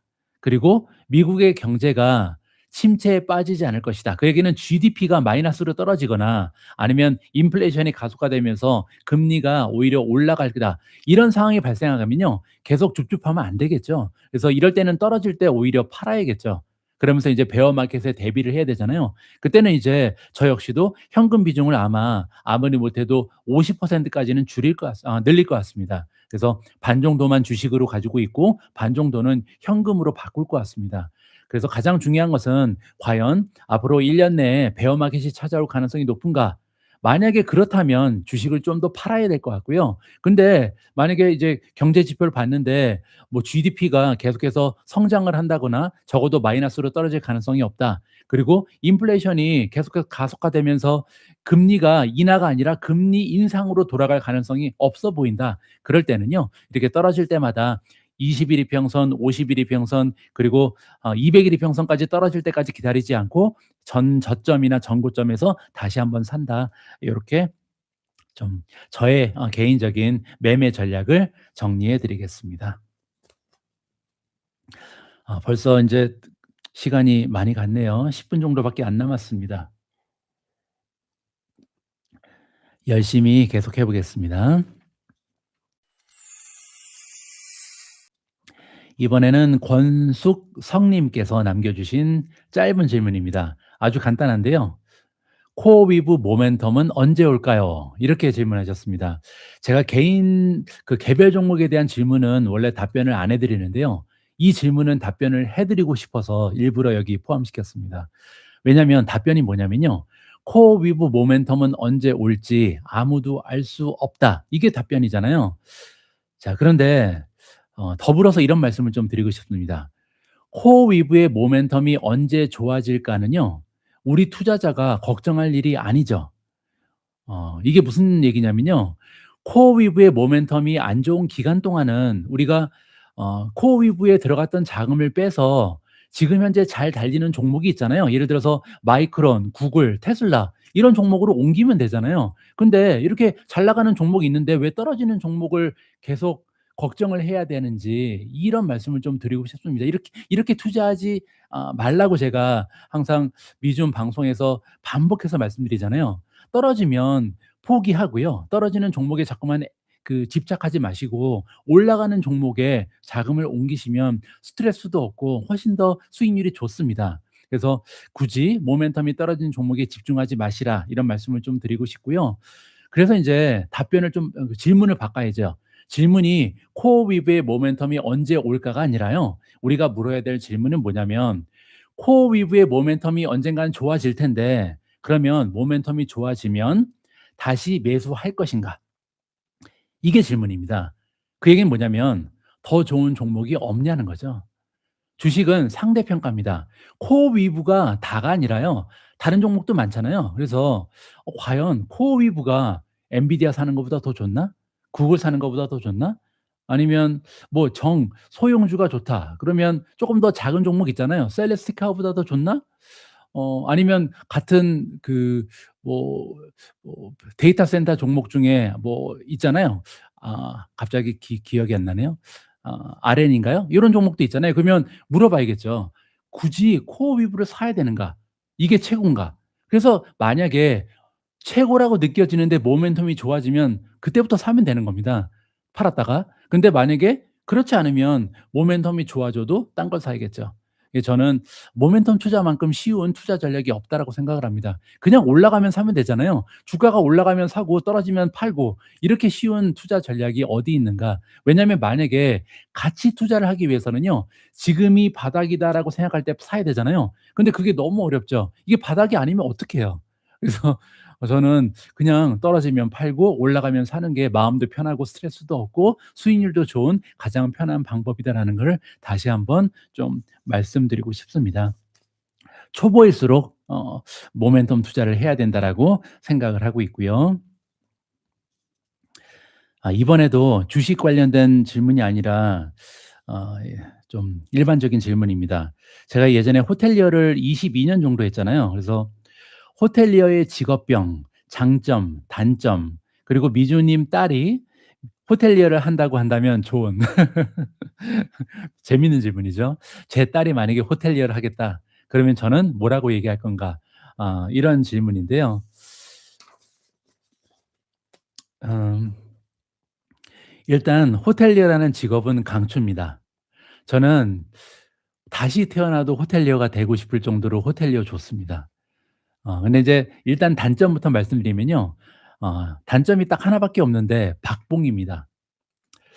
어 정말 열심히 일해서 그 최고 경영자가 돼도, 그러니까 호텔의 최고 경영자는 총지배인입니다. 물론 이제 호텔에 따라서 좀 구조가 엉망인 호텔이 있습니다. 이때는 그 건물주가 막 간섭을 하는데요. 저 같은 경우는 그런 호텔은 쳐다보지도 않거든요. 그래서 제가 호텔을 선택할 때 이제 총지배인으로서 이게 그 잡을 잡을 때 가장 중요시 여기는 게 뭐냐면, 건물주가 참견을 하는가 참견을 하지 않는가. 건물만 갖고 있는 주제에 감히 호텔 전문가가 운영하는데 이렇게 끼어드는 사람이 있으면요, 저는 그런 호텔을 위해서는 일을 하지 않습니다. 그래서 건물주가 완전히 경영권을 보장하는 호텔에만 지금까지 일을 해 왔고요. 만약에 이렇게 경영권이 보장이 되면 내가 최고 경영자잖아요. 자, 그런데 이렇게 호텔의 최고 경영자가 된다고 해도 사실 총지배인의 연봉은요, 보너스를 합쳐도 한 1억 원 정도에 불과합니다.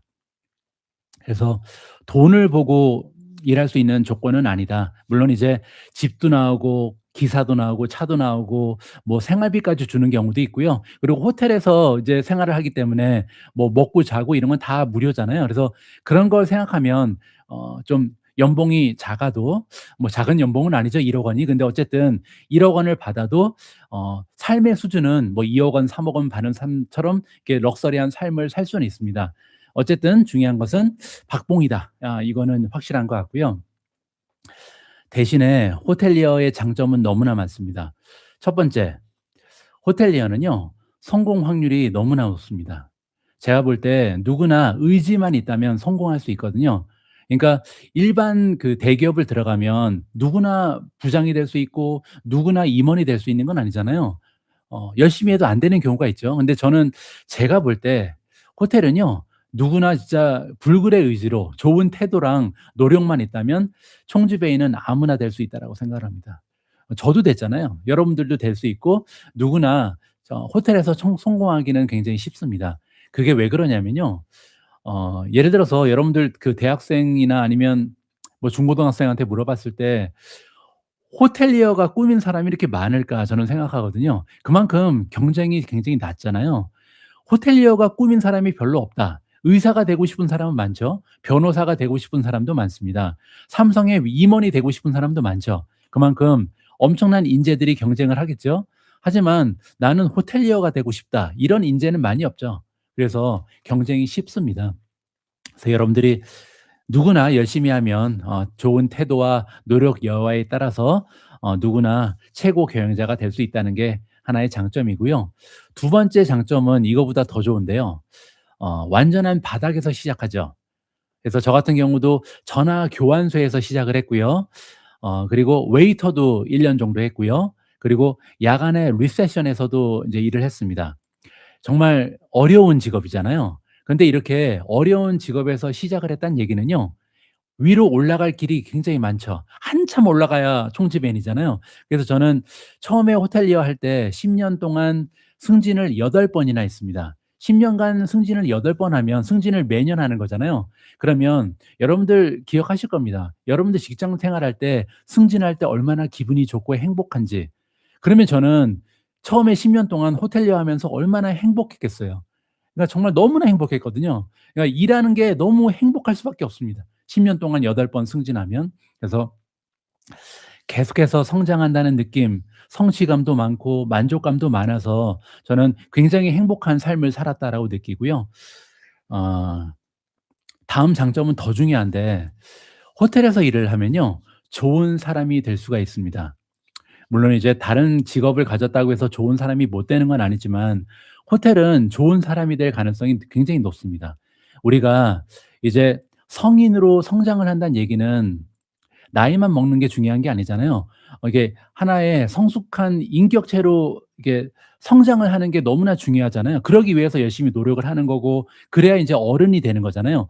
20대 때는 단점도 많고 부족한 점도 많고 실수도 많이 하고 나쁜 점도 많이 있겠죠. 완전하지 못하잖아요, 우리 사람이. 근데 20 대가 30 대가 되고 40 대가 되고 50 대가 되면 점점 더 한 사람의 인간으로서 좀 더 성숙된 인간이 돼야만 그게 인제 의미 있는 그 삶이 될 텐데 호텔이라는 삶은요, 호텔리어라는 직업은요, 이거를 굉장히 도와줍니다. 왜냐면 호텔을 한번 생각해 보시면 호텔은요, 고객도 사람이고요. 그리고 가장 중요한 상품도 사람입니다. 처음부터 까지 다 사람이 하는 거잖아요. 사람과 사람이 만나서 일도 하고 사람과 사람이 만나서 서비스도 제공하고 비즈니스 자체가 사람입니다. 자, 그러면 이렇게 사람이 가장 중요하면 이 호텔 비즈니스가 성공하기 위해서 가장 중요한 건 뭐냐면요, 좋은 사람이 많아야겠죠. 하나의 호텔 안에 똑똑한 사람이 많은 건 별로 중요한 게 아닙니다. 우리가 호텔에 가서 이게 호텔 게스트로서 호텔에 묵으면서 호텔의 그 '아, 이 호텔은 정말 만족도가 높다. 이 호텔은 너무나 좋다.' 이렇게 느끼는 이유가 뭐냐면요, 그 호텔에는 중요한 가장 중요한 상품인 사람이 좋기 때문이거든요. 좋은 사람이 많은 호텔은 서비스가 좋습니다. 그래서 제가 20년 넘게 호텔에서 일하면서 어 했던 노력이 뭐냐면 끊임없이 좋은 사람이 되기 위해서 노력을 했겠죠. 좋은 사람이 돼야 총지배인도 될 수 있거든요. 호텔 총지배인은 능력 있는 사람이 아닙니다. 가장 좋은 사람일 가능성이 높거든요. 그렇기 때문에 이렇게 200명, 300명 되는 사람을 이끌 수 있는 힘이 있거든요. 리더십이 있어야 이렇게 200 명, 300 명을 이끌 수가 있죠. 그래서 끊임없이 자기 수양을 할 수 있는 기회를 저도 모르는 사이에 선물로 받았습니다. 그래서 그게 호텔에서 일하면서 가장 좋았던 중에 하나였다, 이렇게 좀 볼 수가 있습니다. 근데 개인적으로요, 이건 좀 슬픈 얘기인데 제 딸은 호텔리어 하기 싫어할 것 같습니다. 뭐 저처럼 흙수저는 아니지만 어 그게 아니죠. 저처럼 이제 흙수저가 아닐 뿐만 아니라 금수저까지는 아니지만 사실 은수저는 된 것 같거든요, 제 딸은. 우리 아이들은 그렇잖아요. 그래서 인생의 시작을 바닥에서 출발하지 못했죠. 그래서 제가 가장 걱정되는 부분이 그겁니다. 이렇게 인생의 시작이 너무나 수월했는데 바닥에서 정상까지 올라가는 멋진 경험을 어 제가 이제 박탈한 거잖아요, 사실. 제 삶이 윤택하기 때문에 우리 아이들의 삶이 윤택하고 그렇기 때문에 바닥에서 시작할 수 있는 기회를 잃었는데 어 '과연 나중에 행복할 수 있을까?' 이런 생각을 자주 합니다. 제가 우리 아이들한테 자주 하는 농담이 하나 있는데요. 제가 애들한테 뭐라 그러냐면, 애들이 막 이제 제가 뭔가 선물도 주고 뭐 잘해 줘서 행복한 모습을 보면요, 제가 애들한테 이러거든요. "아, 나도 내가 내 아빠면 좋겠다." 이런 얘기를 자주 합니다. 그러니까 아 저도 인제 제가 제 아빠면 좋거든요. 그만큼 인제 애들을 위해서 시간도 많이 할애하고 에너지도 많이 쓰고 경제적인 지원도 많이 하는데요. 그러면서 이제 나중에 애들이 성인이 되어서 행복한 삶을 살아가는데 장애 요소가 되지 않을까 하는 걱정스러운 마음이 함께 있습니다. 저는 개인적으로요, 뭐 불우한 환경은 아니었지만 흙수저였거든요. 흙수저로 태어났기 때문에 너무나 유리한 점이 많았습니다. 왜냐하면 제 부모님, 제 아버지보다 더 성공적인 삶을 살기가 쉬웠죠. 그렇기 때문에 이 어렸을 때는 누리지 못했던 많은 것들을 제 힘으로 성취했습니다. 저는 어렸을 때 이렇게 굉장히 작은 아파트에 살았었고 이제 사회에 나가서도 단칸방에도 살았거든요. 근데 이제 단칸방에 살면서 나중에 방이 하나인 집에서 방이 두 개인 집으로 이사 가고 방이 세 개인 집으로 이사 갔다가 나중에 인제 막 3층 집에 이사 가고 이럴 때 얼마나 행복했겠어요. 근데 나중에 우리 아이들은 아빠만큼 성공하기가 쉽지 않을 텐데 '그래도 얘들이 행복한 삶을 살 수 있을까?'라는 걱정을 좀 가지고 있습니다. 이거는 좀 씁쓸한 얘기인데요. 고민입니다. 어떻게 도와줘야 할지. 아직도 답변은 거기에 대한 답은 없는 것 같습니다. 제가 개인적으로 부모로서 계속 고민해야 되는 부분이 아닐까, 이렇게 생각을 하고 있습니다. 시간이 쪼끔 지체됐는데요. 보니까 질문이 몇 개 남았냐면요. 음 몇 개 안 남았는데 끝까지 할 수 있을지 모르겠습니다. 한번 빨리빨리 해 보죠.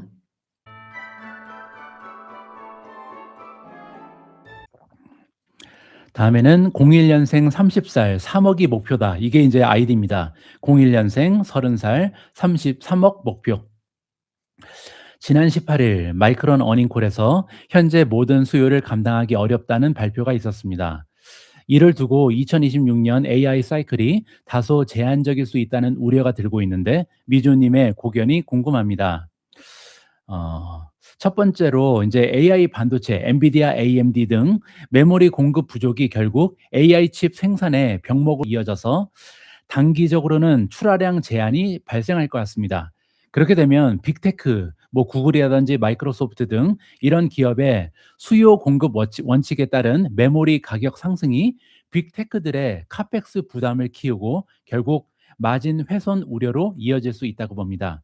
자, 이런 공급 부족에 의한 성장 둔화 시나리오에 대해서 어떻게 생각하시나요? 굉장히 중요한 질문이고요. 수준 높은 질문인 것 같습니다.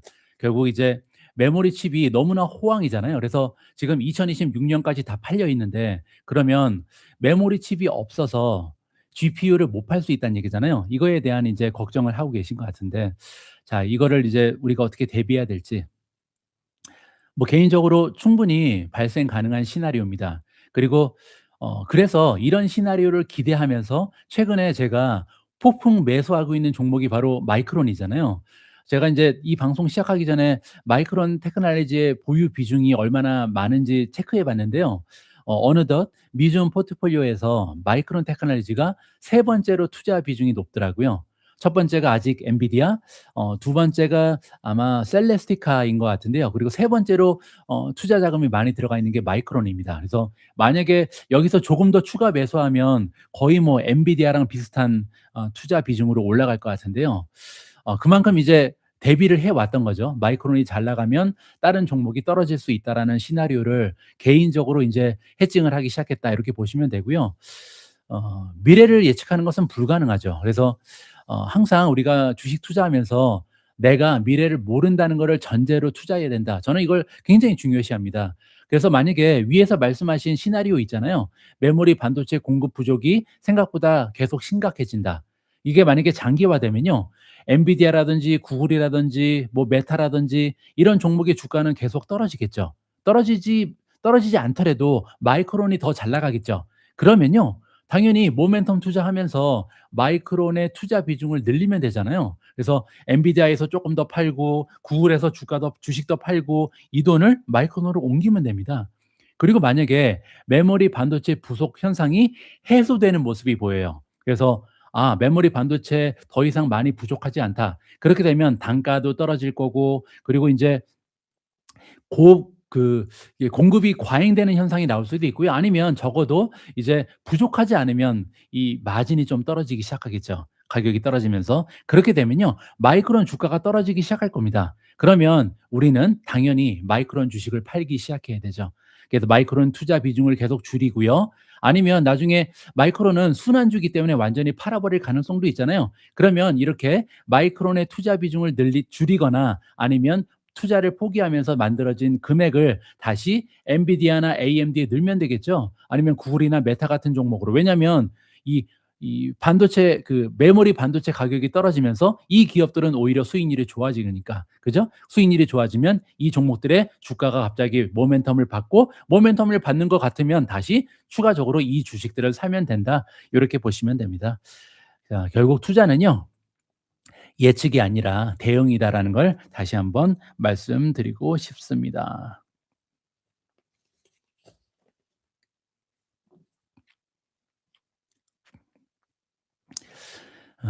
이 질문은요. 좀 제가 꼭 읽어 드리고 싶더라고요. 어 박미라 님께서 남겨 주신 글인데요. 읽으면서 조금 마음이 싸하기도 했고 조금 싸한 게 아니죠. 마음이 조금 안 좋기도 했고 그래도 이 말씀을 꼭 드리고 싶습니다. 저는 캐나다 거주지이지만 한국에 10월 달에 와서 지인들이 다 주식을 하길래 저도 미국 주식을 해야겠다고 생각하고 챗GPT한테 물어보니 세 분을 소개했습니다. 그래서 챗GPT한테 미국 주식 투자할 때 좀 봤으면 하는 유튜브를 추천해 달라 그러셨나 봐요. 그랬더니 그중에 하나가 미준이었다.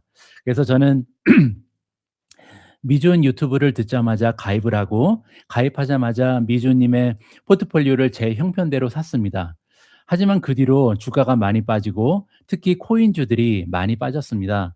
저는 70살 할머니로 공부할 능력은 되지 않고 미준 님의 성실하고 열정적인 강의에 빠져서 무조건 주식을 거의 조금씩 다 샀는데 제가 너무 올랐을 때 샀다는 걸 깨달았지만 이런 제가 취할 수 있는 가장 합리적인 방법이 무엇인지 정말 모르겠어요.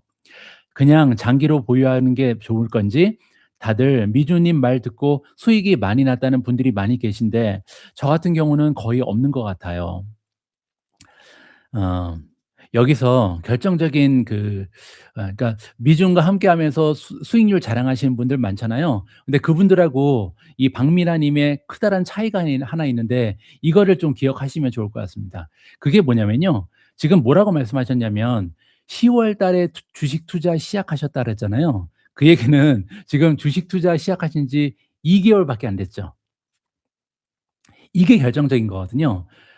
시기가 안 좋았을 뿐입니다. 그러니까 무슨 얘기냐면 지난 2 개월 동안요. 엔비디아 주식을 보면 엔비디아도 10% 이상 떨어졌습니다. 그러면 지금 박미라 님 기준으로는요. 엔비디아도 좋은 투자 종목이 아니죠. 그렇잖아요. 지금 2달 만에 10% 떨어졌는데 이건 나쁜 종목이죠. 근데 문제는 엔비디아는요. 3년 전에 매수했으면 16배 올랐습니다. 그러니까 3년 전에 매수한 분 입장에서는 엔비디아는 최고의 종목인 거고요. 왜냐하면 16배 올랐잖아요. 1 억을 샀으면 16 억입니다. 근데 만약에 엔비디아를 지금 2달 전에 사신 분은 굉장히 나쁜 종목이죠. 왜냐하면 1 억을 샀으면 지금 9천만 원 떨어졌잖아요. 자 그래서 여기서 교훈이 하나 있는데요. 주식 투자를 하면서 투자자 본인이 기준이 되면 판단력이 흐려집니다. 다시 한번요. 주식 투자를 하면서 기업이 기준이 돼야 되는데 내 자신이 기준이 되는 순간 판단력이 흐려집니다. 그 얘기가 뭐냐면 구체적으로 나의 평단가를 가지고 매매를 하시는 분이 있어요. 내 평단가 때문에 이 주식을 더 사야겠다. 내 평단가 때문에 이 주식은 못 산다. 뭐 예를 들어서 지금 내가 이 주식을 마이너스 30%까지 떨어졌으니까 이 주식을 더 사자. 아니면 내가 이 주식을 가지고 있는데 내 평단가가 플러스 100%니까 이 주식은 사면 안 된다. 이거는 기준이 나잖아요. 이렇게 투자자 본인이 기준이 되면요. 판단력이 흐려지고 잘못된 판단을 합니다. 그래서 나의 평단가라든지 나의 수익률을 기준으로 주식 시장이나 주식 종목을 판단하면요. 엉뚱한 결론에 이르게 되거든요. 자, 그래서 제가 여러분들께 말씀드릴 수 있는 부분은요. 현재 미준 포트폴리오에 포함된 모든 종목은 제가 과거에 갖고 있어서 지금까지 수익률이 좋았기 때문에 가지고 있는 게 아닙니다. 저는 이렇게 투자하는 스타일이 아니거든요. 물론 지금 엔비디아를 예전부터 저는 5년 넘게 투자를 하고 있기 때문에 엔비디아 수익률이 엄청나게 좋을 거 아니에요. 그리고 가장 처음에 산 거에 비해서는 막 20배씩 올랐잖아요. 근데 이거를 자랑하기 위해서 엔비디아를 가지고 있는 게 아니라 앞으로 6개월에서 1년 동안 가장 좋은 수익률을 낼 확률이 높다고 판단되는 종목 중에 하나가 그게 바로 엔비디아이기 때문에 그래서 아직도 엔비디아를 가지고 있는 겁니다. 그래서 제가 이제 한 20 종목 정도 가지고 있잖아요. 근데 이 종목들 중에 앞으로 6 개월, 1년 동안 이 종목 중에 이렇게 좋은 수익을 낼 거라는 확신이 좀 줄어드는 종목이 생기면요. 늘 그랬듯이 포트폴리오에서 제외시킬 거니까 어 그때 제외시키기 전까지는요. 제가 봤을 때는 적어도 제 개인적인 판단으로는 '지금 현재 시점에서 이 종목들이 가장 좋다.' 요렇게 생각하시면 될 것 같습니다. 그래서 이 2달 전에 투자를 시작하셨기 때문에 개인적인 수익률이 낮다고 해서 '이 종목들이 나쁜 거다. 내가 투자를 잘못했구나.' 이렇게 좀 자책을 하지 않으셨으면 좋겠다라는 말씀을 드리고 싶습니다. 답변이 잘 됐는지 모르겠습니다.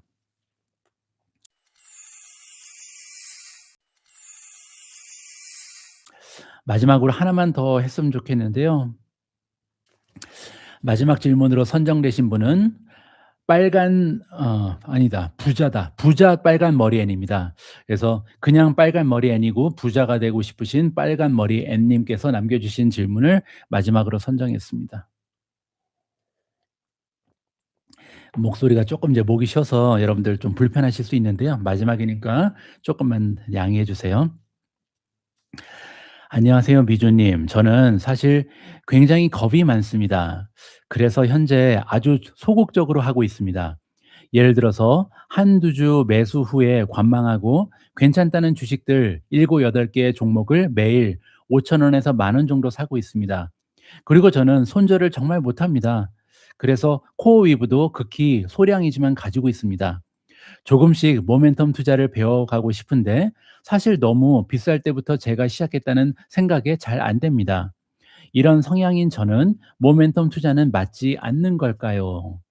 예. 제 생각에는 이런 그 질문을 가지고 계신 분들이 좀 많지 않을까. 특히 이제 최근에 모멘텀 투자라는 게 소개가 됐잖아요. 그리고 사실 미준 멤버십에 가입하신 지 얼마 안 되신 분들도 많고요. 심지어는 미준 유튜브 방송도 최근부터 보신 분들도 많이 있으실 겁니다. 그래서 그분들 입장에서는요. '아 주식이 올라가는데 계속 사래네. 이걸 어떻게 해야 되나.' 이렇게 쪼끔 이게 좀 어려우신 분들이 있을 겁니다. 그래서 이런 분들을 위해서 잠깐 조언의 말씀을 드리면서 마무리하면 좋을 것 같은데요. 어 제가 볼 때 제가 개인적으로 주식 투자하면서 느끼는 게 뭐냐면요. 주식 투자에 있어서 가장 중요한 거는 경험이더라고요. 경험을 몇 시간 했냐가 가장 중요한 것 같습니다. 저는 여러분들 알고 계신 것처럼 지금 뭐 예전에는 사실 주식에 대해서 잘 알지 못하는 사람이었습니다. 주식 전문가라는 말을 듣기에는 너무나 그 경력도 짧고 또 주식 공부를 많이 한 사람이 아니었거든요. 근데 문제는요. 지난 5년 동안 저는 매일 10 시간에서 15 시간 정도 주식만 생각하면서 살았잖아요. 그 얘기는 뭐냐면 어 1 년에 주식 공부한 시간이 한 5,000 시간 정도는 되는 것 같습니다. 그렇잖아요. 왜냐하면 1 년이 인제 365 일인데 제가 하루에 10 시간만 써도 3,600 시간이잖아요. 근데 한 2020년, 2021 년은 한 14 시간, 15 시간 이렇게 주식만 했던 시간도 있거든요. 그러니까 막 1 년에 5,000 시간씩 주식에 올인을 했더니 5년 만에 한 2만 시간 정도는 주식 공부를 한 것 같습니다. 근데 보통 만 시간의 법칙이 있잖아요. 그러니까 뭐를 하든지 만 시간 이상 경험을 하고 공부를 하면 누구나 전문가가 될 수 있다는 게 만 시간의 법칙인데 저는 한 2만 시간을 지금 5년 동안 주식을 위해서 공부를 했죠. 경험을 하고. 그래서 여러분들 아직까지 주식이 좀 어렵다고 느껴지셔도요. 시간이 가면 다 해결이 된다라고 저는 생각합니다.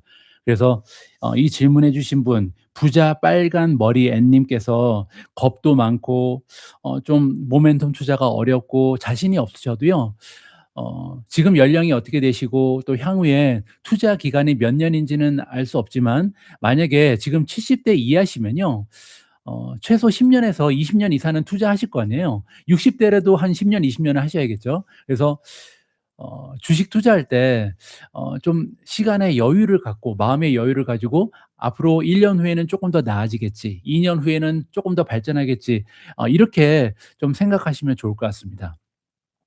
아까도 제가 말씀드렸는데 주식 투자할 때 가장 경계해야 되는 마인드가 어 투자의 그 기준이 내가 되면 안 된다고 말씀드렸잖아요. 그래서 주식 투자자들이 가장 경계해야 되는 게 나를 기준으로 생각하고 판단하는 겁니다. 내가 기준이 되면요. 어떤 생각이 드냐면 '지금이 꼭지에 지금이 바닥.' 이런 생각이 들거든요. 왜냐하면 내가 보는 관점이 그렇기 때문이죠. 그래서 내가 투자를 시작하는 지금 이 시점이 중요한 게 아니고요. 내가 투자를 진행하고 있는 지금 이 시점이 특별하지 않다는 거를 좀 생각해야 됩니다. 그래서 엔비디아도 그렇고 뭐 AMD도 그렇고 애플도 그렇고 다 10 년, 20 년, 30년 동안 있었던 기업이잖아요. 그러면 지금 이 시점이 중요한 게 아닙니다. 이 기업들은 앞으로도 10 년, 20 년, 30년 계속 존재할 가능성이 높고요. 앞으로 10년 이후에 엔비디아에 진입하는 사람도 있을 거고 20년 이후에 구글에 주식에 투자를 시작하는 사람도 있겠죠. 그러니까 나는 지금 이 시점이 특별한 것 같지만 그들 입장에서는 지금은 10년 전에 불과하고 20년 전에 불과한 거잖아요. 그 생각을 좀 할 필요가 있죠. 그래서 그 얘기는 뭐냐면 지금 만약에 70대 80 대가 아니시면요. 미국 주식 시장에 투자할 수 있는 시간은, 그리고 미국 주식 투자로 부를 창출할 수 있는 기회는요. 앞으로 5년 이후에도 있고 10년 이후에도 있고 30년 이후에도 있을 겁니다. 그래서 아직까지 소극적으로 투자하고 있다고 해서, 아니면 모멘텀 투자가 어렵다고 해서 포기하거나 낙담할 필요는 없습니다. 매일매일 조금씩 발전하면 되거든요. 그렇게 몇 년 지나다 보면 자신도 모르는 사이에 결국 시장의 원리가 보이기 시작하고요. 변동성이 적응이 되기 시작하고 주식 매매가 쉬워지고 모멘텀 투자가 별거 아니라는 거. 제가 이제 항상 얘기하잖아요. 주식 올라가면 사면 되고 주식 떨어지면 팔면 되는데 이게 뭐 대단한 거예요. 그죠? 근데 처음에는 그것마저도 쉽지가 않잖아요. 근데 시간이 지나다 보면 이 모멘텀 투자가 별거 아니라는 거를 실감하실 때가 곧 올 겁니다. 그래서 제가 인제 예전에 4월 달에 시장 떠나신 분들이 계셔요. 근데 4월 달에 우리는 샀잖아요. 근데 사지 못하고 막 중간에 파신 분들이 계신데, 그분들한테 이런 얘기했었잖아요. "이번에 잘 못했으면 다음에는 더 잘하면 됩니다." 이렇게 말씀드렸잖아요. 그리고 인제 11 월, 12 월에 주가 떨어졌는데 이번에는 잘하신 분들 계시겠죠. 근데 이번에도 잘 못했으면요, 다음에도 잘하면 됩니다. 그래서 투자 기회는 계속 올 것이라는 것을 기억하는 게 중요하다라는 말씀을 좀 드리고 싶습니다. 그래서 이번이 마지막이라는 조급함을 좀 버리시면요, 실수도 줄이실 수 있고 조금씩 조금씩 발전하는 자신의 모습을 찾으실 수 있지 않을까, 이런 조언을 드리고 싶습니다. 오늘 라이브 방송은 여기까지입니다. 오늘은 제가 딴 날보다 컨디션이 좋았습니다. 저녁에 할 때는 1 시간 정도 얘기하면 체력이 바닥나는데요. 오늘은 오전에 하다 보니까 1 시간 20 분을 했습니다. 그래서 오전에 하면 좋은 점이 있죠. 어 근데 인제 오늘 모든 질문에 답변을 못 드렸기 때문에 혹시 오늘 질문이 채택되지 못하신 분들께는 제가 죄송한 마음이고요. 다음 라이브 방송을 기대해 주시면 좋을 것 같습니다. 오늘 라이브 방송 함께 해 주신 분들 다시 한번 감사 말씀드리고요. 미준 올인원 멤버십이 이렇게 지속적으로 운영될 수 있도록 정말 지원해 주시는 여러분들께 제가 어떻게 보답해야 될지 모르겠습니다. 여러분들이 계시기 때문에 사실 유튜브도 가능한 거든요. 음 좀 창피한 얘기지만 유튜브 수입이 너무 많이 줄어서 미준 멤버십 없으면 제가 유튜브도 못 하거든요. 예전에도 말씀드렸지만 만약에 멤버십이 성공하지 못했으면 진작 아마 호텔 총지배인 다시 하고 있을 겁니다. 제가 할 줄 아는 게 그거밖에 없으니까. 그래서 여러분 덕분에 미준 올인원 멤버십이 성공하는 덕분에 미준 유튜브도 계속할 수 있다라는 걸 여러분들께 말씀드리고 싶고요. 어 여러분들, 제 꿈은 인플루언서입니다.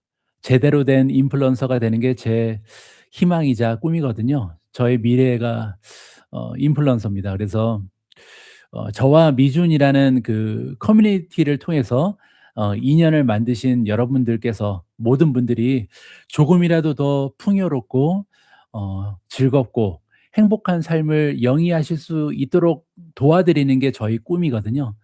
그래야 저의 그 꿈이 이루어지는 거기 때문에 여러분들이 그렇게 행복한 삶을 사실 수 있는 그날까지 제 능력이 닿는 한, 여건이 허락하는 한, 그리고 최근에 느끼는 거지만 체력이 허락하는 한 최선을 다해 보도록 하겠습니다.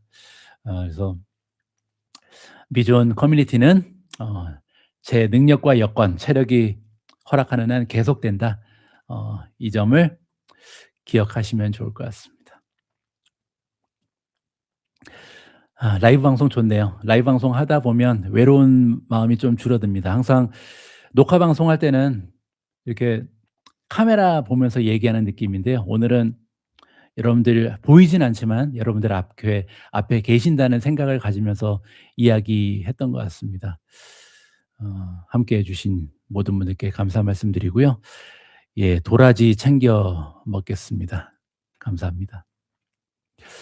예, 지금까지 미준 방송, 라이브 방송이었습니다. 오늘도 함께 해 주신 모든 분들께 진심으로 감사의 말씀 드리면서 마무리하도록 하겠습니다.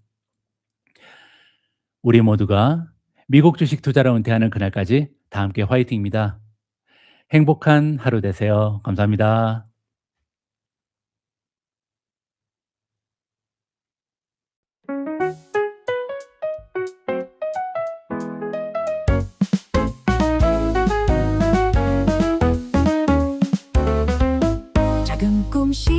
중요해. 희망의 미래를 함께 심어가 매일매일 조금씩 자라나 마음속에 설렘이 기억나. 욕심은 버려 이번에도 다르진 않을 거야. 결과는 과정의 연속일 뿐 어두운 조정이 와도 두렵지 않아. 미주은 손을 잡고 나아가 보이지 않는 내일의 빛이 되어줄게. 행복한 투자 서로의 꿈을 응원하며 아름다운 내리막길 같이 걸어가. 행복한 투자 미주와 함께 우리 모두가 미국줄 시가로 은퇴하는 그날까지 다 함께.